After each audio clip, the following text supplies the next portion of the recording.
You're listening to the Unlocking Africa podcast. We are growing in Africa, and digital payments means more people are accessing and using and are leveraging digital payments, contributing to productive activities that can drive the economy in most of our countries. For providers to realize that it's not just one consumer with that bad experience, it's my family, my village, my community.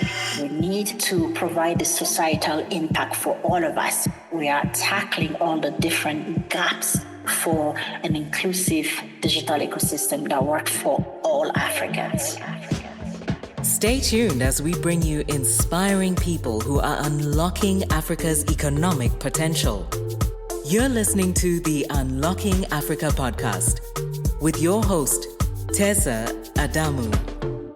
Welcome to another episode of the Unlocking Africa podcast, where we explore the innovators, entrepreneurs, and leaders who are unlocking Africa's economic potential.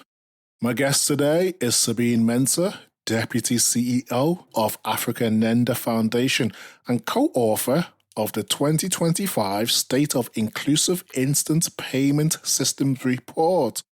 This report reveals something remarkable. In 2024 alone, Africa processed 64 billion instant payment transactions worth nearly $2 trillion. So today, we're going deep, not just into the tech, but into what this means for entrepreneurs, policymakers, SMEs, investors, and anyone serious about doing business in Africa. So Sabine, welcome to the Unlocking Africa podcast. How are you? I am doing great. Thank you so much for this opportunity to be here today with you. Fantastic. It's an absolute pleasure to have you on the podcast. And as always, I like to get straight into things. So, the 2025 State of Inclusive Instant Payment Systems Report shows that 64 billion transactions worth nearly 2 trillion was processed in 2024. From your vantage point, what does this scale tell us about where Africa's digital economy has really arrived? Well, it tells us that there's a great momentum in Africa, and that digital payments are effectively contributing to financial inclusion and economic growth.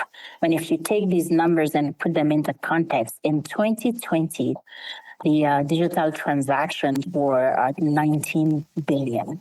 Today, to 64, it's actually 64.6 even billion. It is an amazing growth, 35% annual increase, which shows that, we are growing in Africa, and this digital payments both means more people are accessing and using digital payment and are leveraging the digital payments to contribute to, meeting their own financial inclusion goals, and also contributing to productive activities that can drive the economy in most of our countries. So a lot of hopeful ecosystem to look into today as we are thinking of a digital economy and how this is driving populations to contribute and helps driving growth also. So we're very excited at AfricaNenda.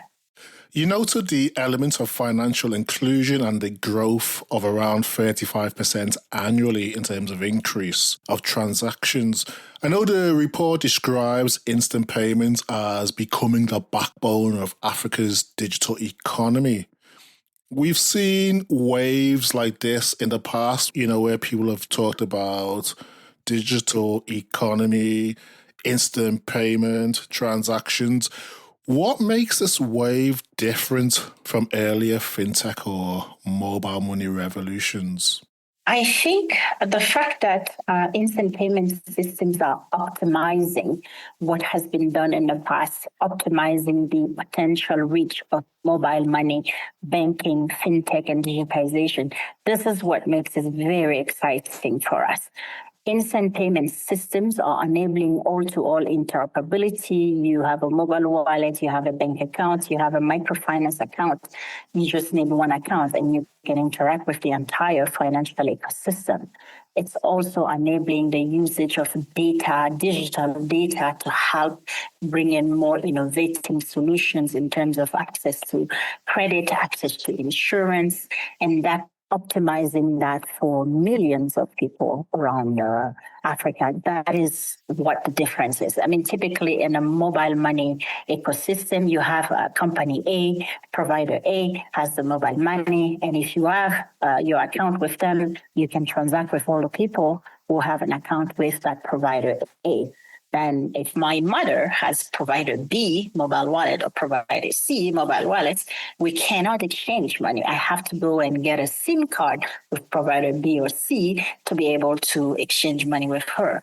But with inclusive instant payment system, there's no longer a need to duplicate having multiple accounts or different provider. It doesn't matter. As long as you have one account, you can do transactions with anybody else in the financial ecosystem in your country, and regardless of the type of provider, regardless of the type of account that you have.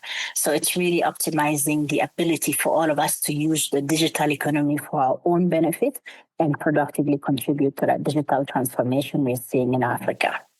You touched on the inclusive payment systems. Despite the rapid growth, what I noticed is that adoption is still fairly uneven. Why would you say scale alone is not enough? And what would you say is the true inclusivity actually in practice? That's a great question. And to some extent, I think that's what's driving the work that we do at AfricaNenda. When we came in and started this work in 2021, this report, the SIIPS report you've mentioned, this is the 4th edition today. But when we started, the question in our mind was, what do we mean by inclusive when you're talking about instant payment system? What does that mean? So we looked at the question from 3 lenses.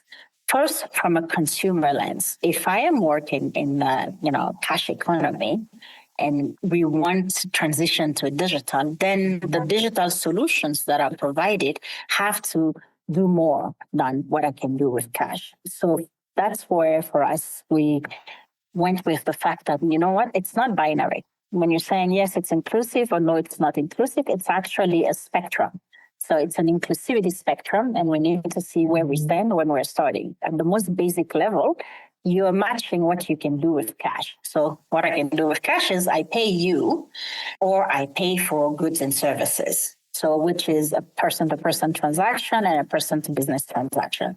So if an instant payment system can do these, then they're just basically matching what you do with cash. So it's basic. It's really not inclusive. If we want to be inclusive, that next tier in that inclusivity spectrum would be progress level of inclusivity, and it would have, for instance, interoperability, which I mentioned earlier, the ability to transact with the entire financial ecosystem when you have just one account. It would also enable banks, non-banks, fintechs, microfinance institutions, as long as you are a licensed finance service provider or payment service provider, to be part of the instant payment scheme at a country level or a regional level. And then the central bank, which is the financial regulator in most countries, would be also contributing and driving the governance of the instant payment system so that they can mitigate private sector objectives with financial inclusion objective of the country. At that stage, we feel that this is what we call a progress level of inclusivity in that spectrum. And then the last tier in that spectrum is what we call a mature level of inclusivity. At that level, you are doing more than what somebody can do with cash. And what I mean is that you're enabling person to person, individual transactions, giving money and paying. You're also enabling MSMEs to transact. So business transaction, whether they're business to business to person, or business to government. And you're also enabling the larger digitization agenda for government. So enabling government to payment for social protection payments, for instance, agricultural payments, subsidies, education. Or you're also enabling person to government. So governments have the opportunity to also optimize the domestic resource mobilization. So that's the inclusivity spectrum lens that we use at AfricaNenda as we are assessing the landscape of these instant payment system in Africa. What it means from a consumer perspective to truly being inclusive, it means that anywhere anytime, anyhow in Africa. I can send money, I can receive money, I can pay and be paid instantly, and it is affordable for me to use the system, and that in the digital economy, there are safeguards to protect me as a consumer in case I make a mistake or in case there's a fraud attempt. And that is what it means in empowering each of us, individual MSMEs across Africa, in the countries where we are, and in some of these systems that are cross-border, they're regional, to use the digital economy, to have access and use and leverage digital tools to proactively contribute to the digital economy that's developing in Africa. I hope that answers your question. Perfectly. So this isn't just about speed, it's about who's included and how systems are designed from day one going forward. So with that in mind, that requires some level of leadership, or if we can look at leadership from a different perspective in terms of, from the report, it looks like one country is setting the pace. Nigeria is highlighted as Africa's first fully mature, inclusive instant payment system through the Nigeria Interbank Settlement System. What would you say Nigeria has got right that others on the continent might have overlooked? Well, you're speaking about that aspirational mature inclusivity level. If we take that lens, Nigeria and NIBSS great things over time. First of all, NIBSS enable expanded use cases. So you can do person-to-person transaction, person-to-business. You can do also business transaction, business-to-business. You can do government transaction, government-to-person, person-to-government. And they even offer cross-border transactions. So that alone is a very large spectrum of use cases that NIBSS has enabled. Second part, I would say, is that affordability has been a key component into the journey for NIBSS, and particularly the work that the Central Bank of Nigeria has done in terms of ensuring that there are caps in the fees that can be imposed on consumers when they're doing digital transactions. So this has definitely enabled an affordable price point for consumers that are using digital payments, and particularly instant payments in Nigeria. That's another contributor to the affordability aspect of mature inclusivity. A third part, I would say, is also, and one aspect that's quite difficult for instant payments to achieve, ensuring efficient and transparent consumer recourse mechanisms. Whereas, if you do a transaction, if you make a mistake, or if there is a fraud attempt or there is a scam, there are safeguards in place. And these are work between the Central Bank of Nigeria on the regulatory space and NIBSS to ensure that there are systems in place to track the different fraud attempts, to ensure that, providers, both the sending party and the receiving party, so financial service providers, are also investing into fraud prevention. And there's a mechanism when there's a fraud for them to track also what has been done to respond to the consumer and the solutions that have been put in place for consumer. So that is also a key aspect of that mature inclusivity.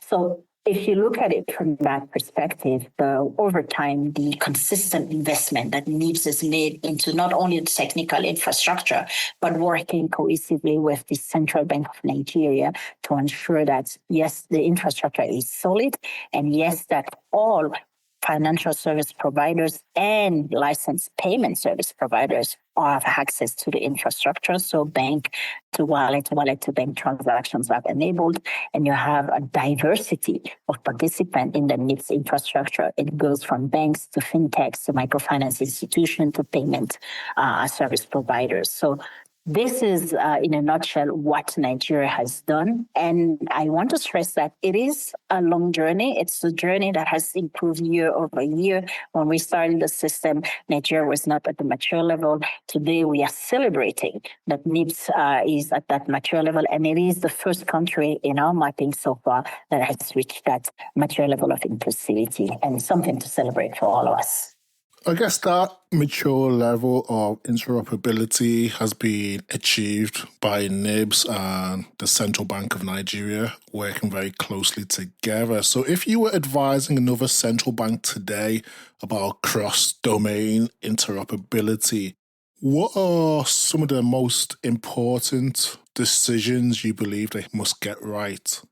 Great question again.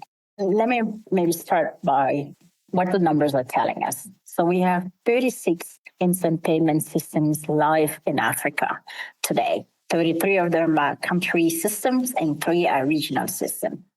What do we know today on interoperability is that half of these systems are interoperable. So 18 of them are cross-domain, as you mentioned, enabling transactions between banks, fintechs, microfinance institutions, and all the non-banks that are participating in the ecosystem. Interoperability for us is the difference between, I have an account and I'm using it, with I am actively participating in the digital economy because so many other opportunities are open to me through this interoperability. So when we're looking at it from a regulator standpoint, I think one of the advocacy points that we have at AfricaNenda is that we need more of these systems to be interoperable. We have half of them, which is great. We celebrate that, but there's so much more that needs to be done to ensure that the digital ecosystem is not siloed into, if you have a bank account, this is where you can have a transaction. If you have a mobile wallet, this is only where you can have a transaction. The poor, the unbanked, the people in rural areas, women and youth do not have the luxury of time and having multiple accounts. We need to make sure that interoperability is the design at the core of these instant payment system. And only the regulator can mandate that and ensure that the environment is driving the participants and the instant payment system to embrace all-to-all interoperability. That's one point. I think the other part of the equation is regulators can play a catalyst role in bringing the different participants, the different financial service provider, payment service providers, banks and non-banks, the same table, so that, when you're looking at the business case of the instant payment system, it's taking into account the different private sector. It is enabling competition between these private sectors so that consumers are the ones that are benefiting from this competition, which will typically mean more innovation, more customized service, more options, broader use cases, expansion, affordable, price point for using these services. Those, for me, would be the recommendation. If I can summarize, as regulators have a great opportunities to level the playing field between banks and non-banks and fintechs and microfinance institutions and payment service providers to bring more competition into the digital payment space, to enable more innovation into that space, to benefit consumers, and particularly the ones that are not banked yet, the ones that are in the cash economy, the ones that don't have an account, so that there is a fair competition and there's affordable access and usage of these services for all Africans. What I understand from this is that it is as much about governance and mindset as it is about infrastructure. So if we look at an area that requires robust infrastructure, such as payments to trade, because this is where I believe the economic multiplier really kicks in. The report puts strong emphasis on cross-border instant payment. How important would you say that area could be for inter-Africa trade under AfTA? This is great. Just yesterday, I was in Addis Ababa at the Ethiopia Digital Payment Conference 2.0, where I had the opportunity to sit down on a fireside chat with the Secretary General of the Africa Continental Free Trade Area Secretariat, His Excellency Wamkele Mele. And we had a similar discussion. It's something I like to say, with my team is that there is no trade without payment. When you look at a trade transaction, at the end of it, somebody needs to pay and somebody needs to be paid. So therefore, digital payments particularly are critical infrastructure for trade, as important as, a port, as important as custom, as important as, the goods and services that needs to move. Now, when we look at the AfCFTA, the Africa Continental Free Trade Area, it's a great opportunity. I mean, the ambition is to build a single market of 1.4 billion Africans and increase our GDP to 3.4 trillion US dollars. So for the ambitions of the AfCFTA to come to reality, it is necessary that cross-border payments became as simple, as instant, as interoperable than me sitting where I am and sending money to my mother, within a minute on her wallet, for instance. So cross-border interoperability is key. There are 3 payment systems that are regional and providing some level of interoperability. But I think the vision for AfCFTA to be realized is for any of us in any country in Africa use a payment system. For me, right now in Nairobi, to be able to pay for my shea butter producer in Burkina Faso, where I am from, or to be able to send money to, let's say, South Africa for tea, rooibos tea, for instance. So, and we are working towards that. I think the biggest challenge to realize seamless cross-border payments in Africa is more regulatory than technical, because instant payment systems are live. There are 36 of them. And in an ideal world, you interconnect the different country payment system, a regional payment system, Pan-African payment system together, and then you have that Pan-African level of interoperability. We need regulators, central banks particularly, to come together and define what is the regulatory harmonization framework for payment services. And that would enable, the fintechs and the providers to really expand beyond different borders and realize this vision. And we are working very hard at AfricaNenda to support this agenda.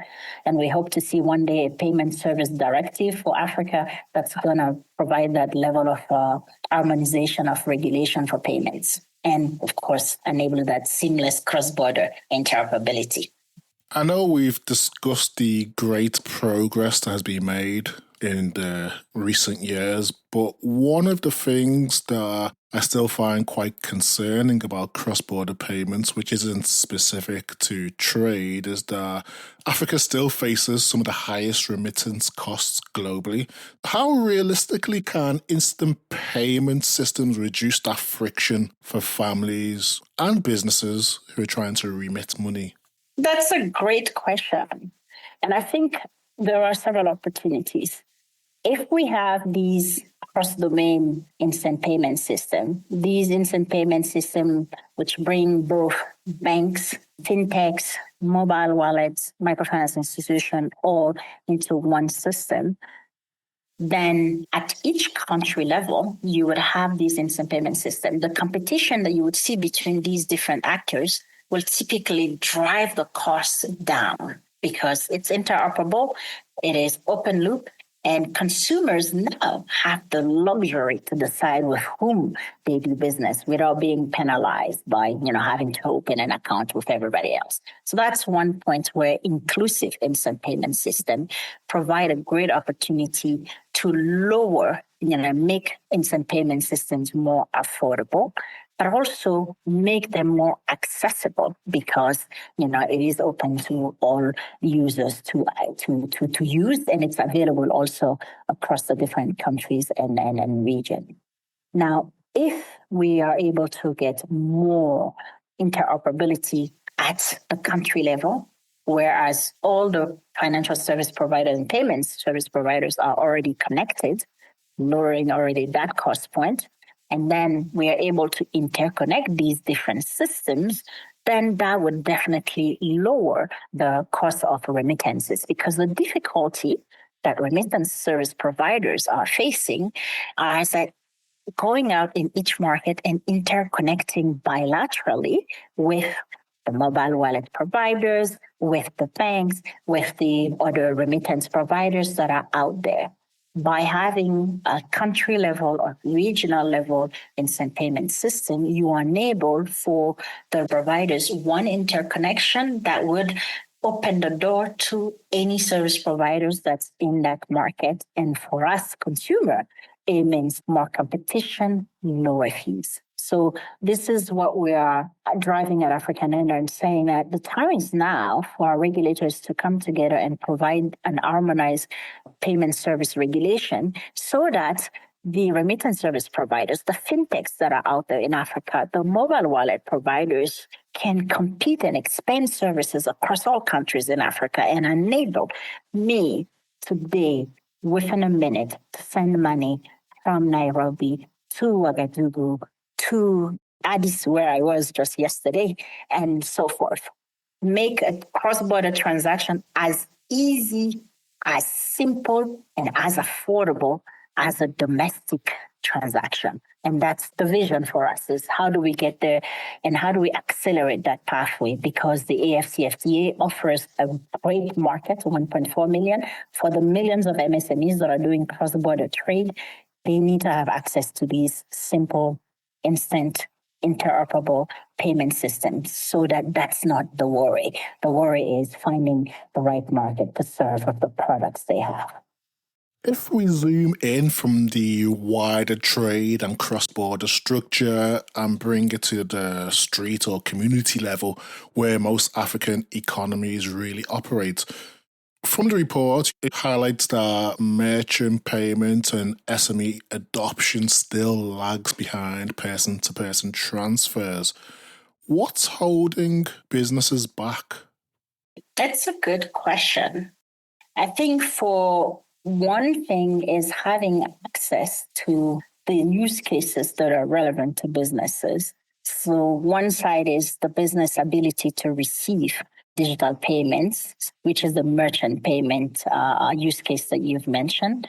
There's also another side, which is the business ability to pay their suppliers. So business to business transactions. So we talked about person to merchant transaction. And then the ability to also, of course, any other payments that the businesses have to do it.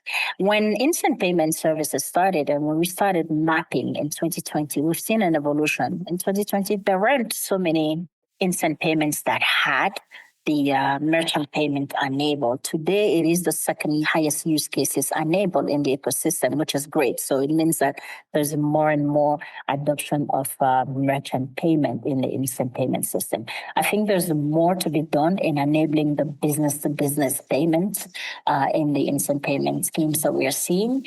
But I think it's also an opportunity for the schemes to ensure that they are also providing solutions to the MSMEs beyond just receiving instant payments, so that it becomes a self-serving digital ecosystem, because the impact would be more businesses are receiving payment and they're also using digital and instant payment to make their payments to their suppliers.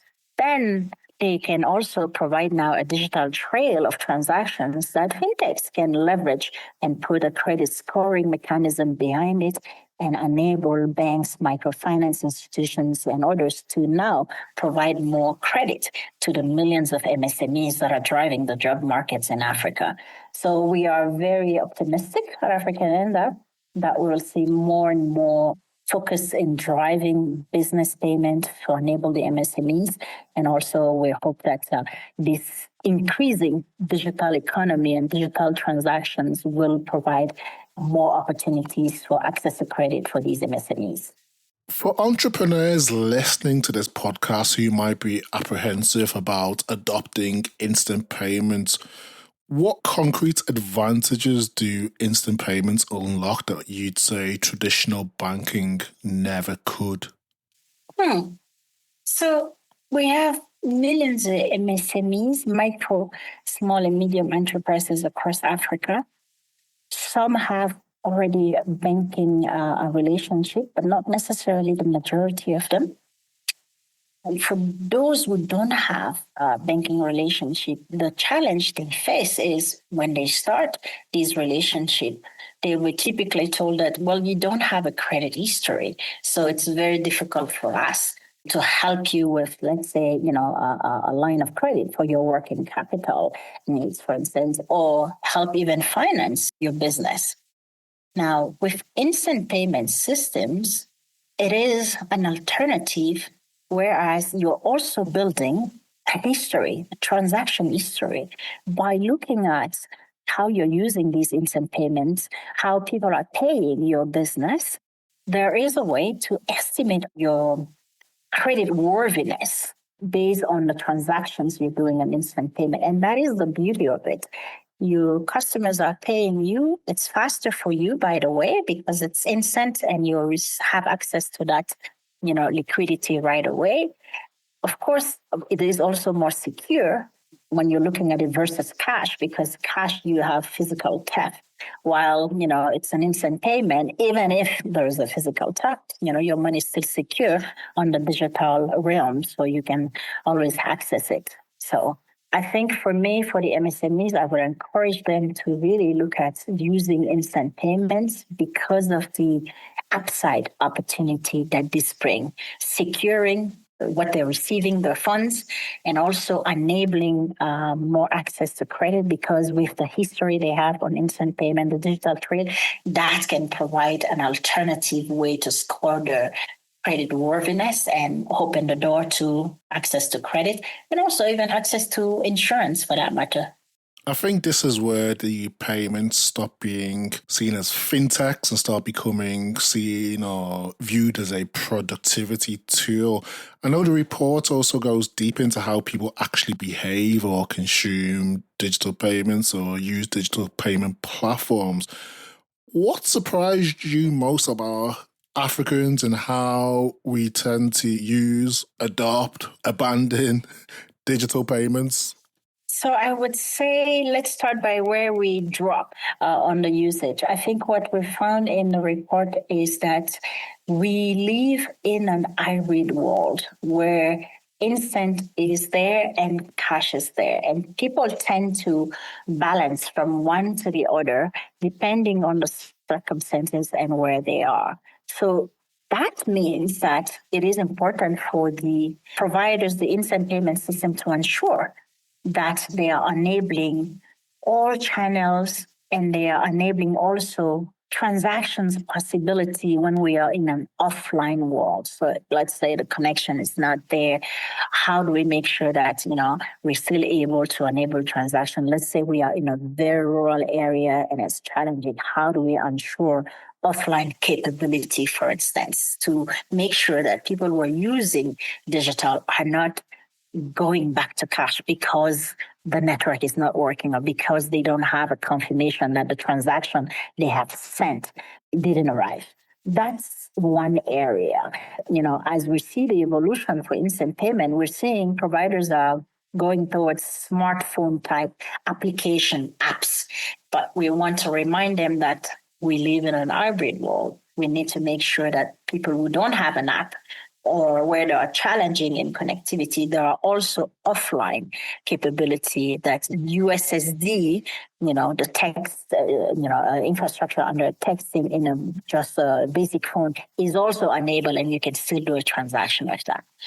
Another area that we found from a consumer perspective that still today requires so much more effort is that a negative experience. If a consumer experience a fraud in a digital world, of course, will have an impact on the consumer.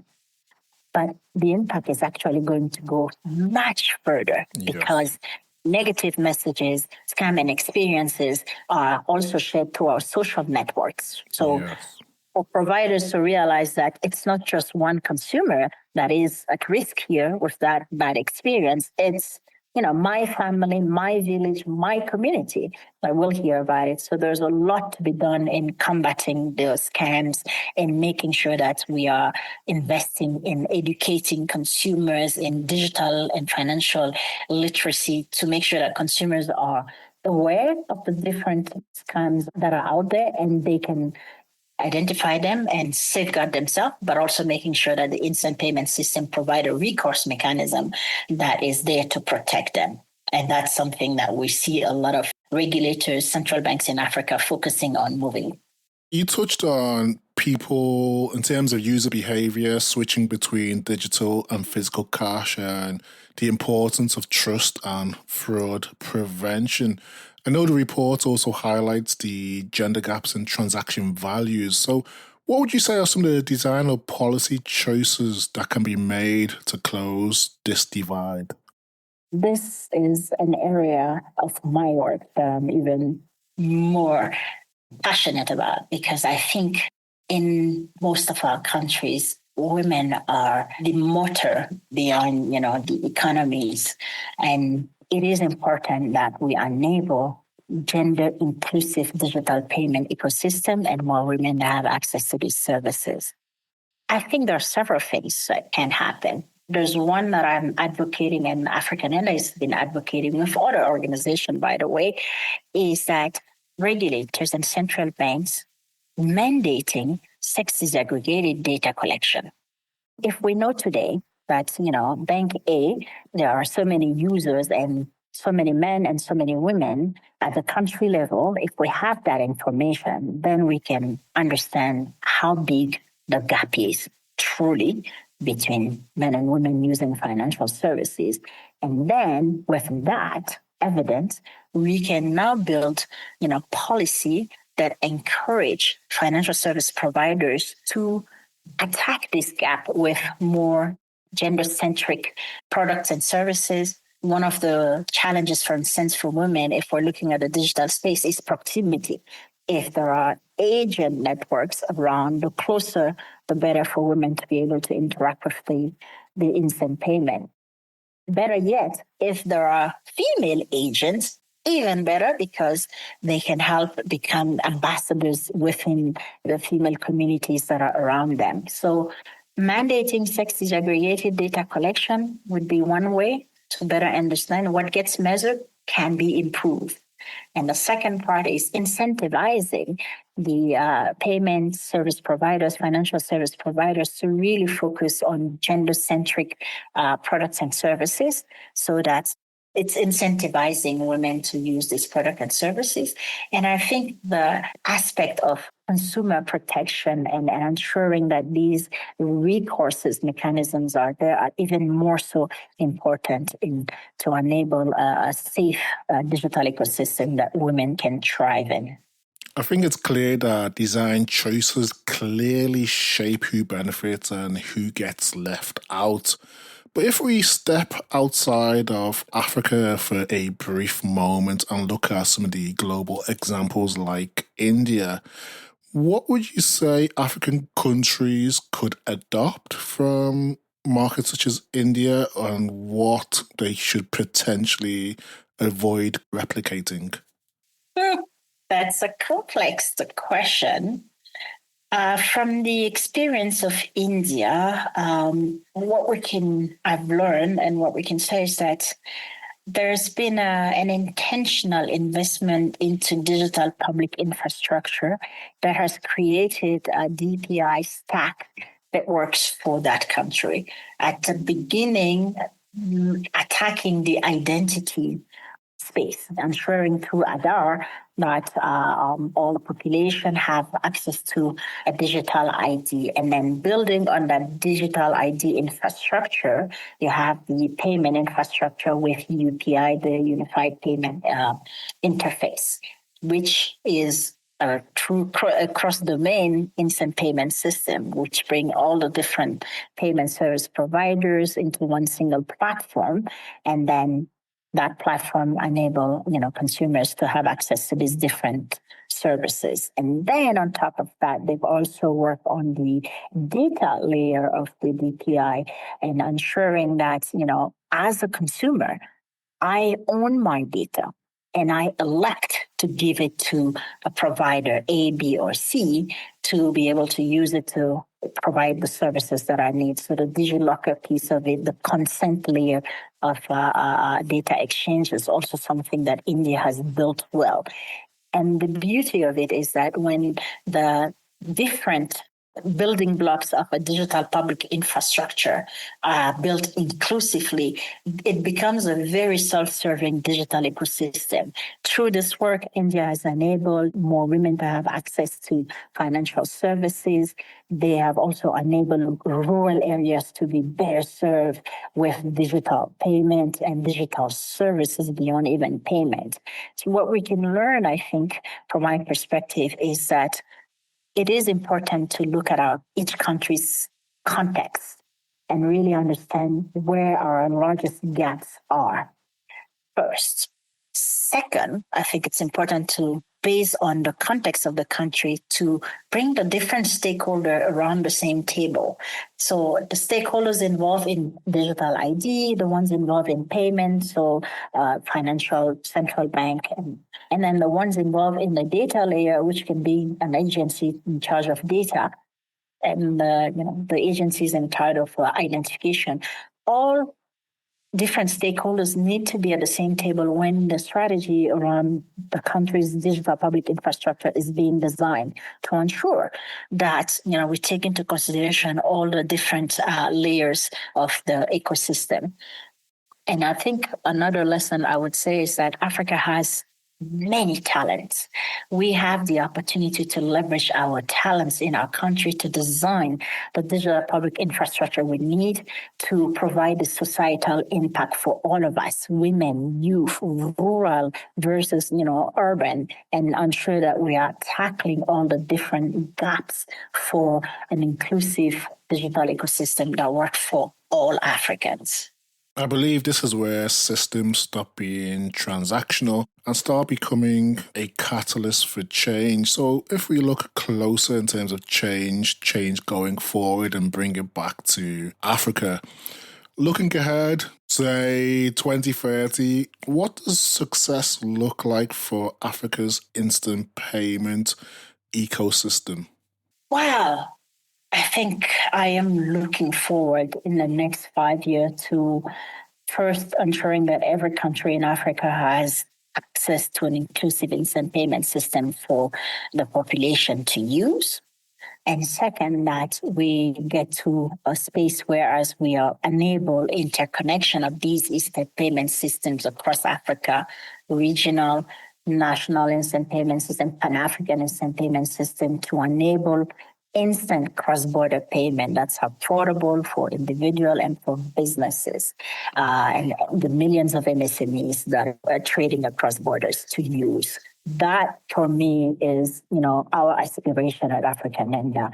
A digital transformation that leaves no one behind, one that accelerates the impact financial inclusion for all of us, and one that we can stand tall on to look at the next wave of evolution with how we're leveraging artificial intelligence to move forward, for instance. That would be, I would say, our vision at AfricaNenda, and we look forward to contributing to it. Fantastic. And for those listening, policymakers, investors, founders, what would you say is the single most important action they should take in the next, say, 12 months so that we can continue making the progress that has been detailed in the report? Wonderful. Thank you so much for this opportunity. I will start with the regulators, particularly the central banks. Really an accelerated pathway to designing this payment service directive for Africa to provide the harmonized regulatory framework for cross-border payments to become a reality, instant, affordable, and interoperable. I think that would be a priority agenda that we will definitely support, and we're looking forward to seeing that realized. But beyond just regulation, I think there is a necessity of collaboration between public and private sector in enabling not only instant payment system interoperable, but really making sure that we're investing into digital public infrastructure that are sustainable, that are interoperable and inclusive, and that are serving the populations that are the most excluded from the formal ecosystem. And that can only happen when we are enabling public and private discussion, sitting at the same table and really designing for the future that infrastructure we need. Quote of the week. As people, we often have quotes, mantras, African proverbs, or affirmations that keep us going when times are challenging or when times are good. Do you have one that you can share with us today? Yes, I do. It takes a village. Whatever the challenge that we are looking at, and particularly in the case of building digital public infrastructure that's inclusive, it takes a village. It takes collaboration and bringing all the different stakeholders together to provide the solutions that we need in Africa. So let's leverage our talents. Let's bring private sector and public sector together so that as a village, we can construct the solutions for not only our own sustainability, but the future generation that's coming after us, that they find an inclusive digital ecosystem that they can thrive in. Sabine, that is a perfect way to close today's powerful conversation, because I think for me, it shows that instant payments aren't just about money moving faster, which is something that we often get fixated on. It's about economies working better and, building that infrastructure, which might start with the infrastructure for instant payments, but actually trickles down through the wider economy and communities.